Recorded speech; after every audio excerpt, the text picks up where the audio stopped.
Hello நண்பர்களே, வணக்கம். இன்றைக்கி நம்ம சேனல் பார்க்க போகிற பதிவு என்ன அப்படின்னு பார்த்தீங்கன்னா, உங்களுக்கு வயிற்றில் கரு உருவாகியிருந்தாங்க அப்படின்னா 22 நாட்களில் ஏதாச்சும் ப்ரெக்னென்சி சிம்டம்ஸ் தெரியுமா? அதாவது ஏர்லி ப்ரெக்னென்சி சிம்டம் 22 நாட்கள்லேயே தெரியுமா? என்ன மாதிரியான சிம்டம்ஸ் தெரியும்? எப்படி தெரிஞ்சிச்சு அப்படின்னா நம்மளுக்கு குழந்தை உருவாகியிருக்காங்க அப்படிங்கிறத நம்மளால் கன்ஃபார்ம் பண்ண முடியும். ரெகுலர் பீரியட்ஸுக்கும் இர்ரெகுலர் பீரியட்ஸுக்கும் எப்படி டிஃப்ரென்ஸ் இந்த ஏர்லி ப்ரெக்னன்சி சிம்டம்ஸ் பார்க்குறது, இதெல்லாம் பற்றி நம்ம இந்த வீடியோவில் பார்க்கலாம். ஸோ இப்போ கரு உருவாகியிருக்காங்க அப்படின்னா உங்களுக்கு ஓவலேஷன் இப்போ 28 நாட்கள் ரெகுலர் பீரியட்ஸு.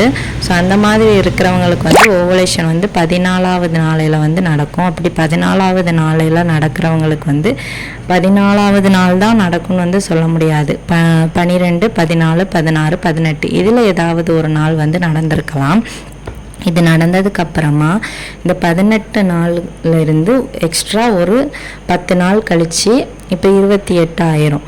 அப்போது அந்த ஒரு வார கேப்புக்குள்ளே உங்களுக்கு அடுத்து இம்ப்ளான்டேஷன் ப்ராசஸ் நடக்கும்.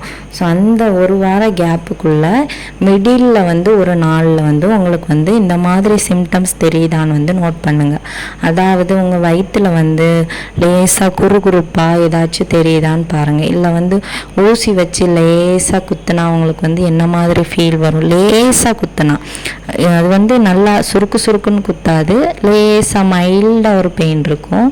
ஆனால் அது பெயின்னே சொல்ல முடியாது, ஆனால் நம்மளால் ஃபீல் பண்ண முடியும்.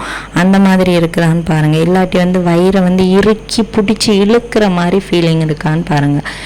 அப்படி இல்லை அப்படின்னா வயிறோட ரைட் சைடோ லெஃப்ட் சைடோ இல்லை மிடில்லையோ இல்லை அடி வயிற்றுலேயோ பெயின் இருக்குதான்னு பாருங்கள். அந்த பெயினுமே மிடிலாக தான் இருக்கும். இல்லாட்டி ஒரு மாதிரி கேஸ் ஃபார்ம் ஆன மாதிரி வயிற்றுக்குள்ளே உருண்டு போகிற மாதிரி இருக்குதான்னு பாருங்கள். ஸோ இந்த மாதிரி சேஞ்சஸ் எல்லாம் இந்த 22வது நாள் அந்த கேப் 1 வீக் கேப்பு சொன்னேன்ல, அந்த டைமில் உங்களுக்கு தெரியும். இது பிஃபோர் மிஸ்டு பீரியடுக்கு முன்னாடி, பிஃபோர் மிஸ்டு பீரியட்ஸில் தெரியும்.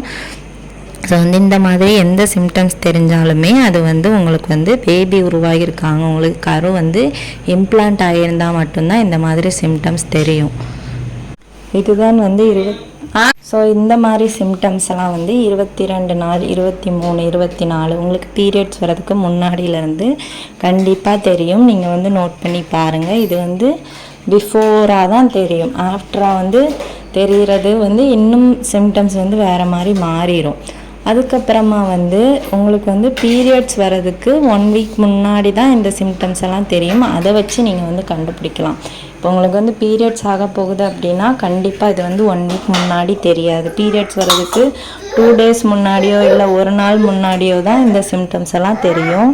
அதை வச்சு நீங்கள் ஐடென்டிஃபை பண்ணலாம். இதுக்கு கூடவே உங்களுக்கு பாடி பெயினும் அப்புறம் ஓவர் டயர்ட்னஸும் இருக்கும்.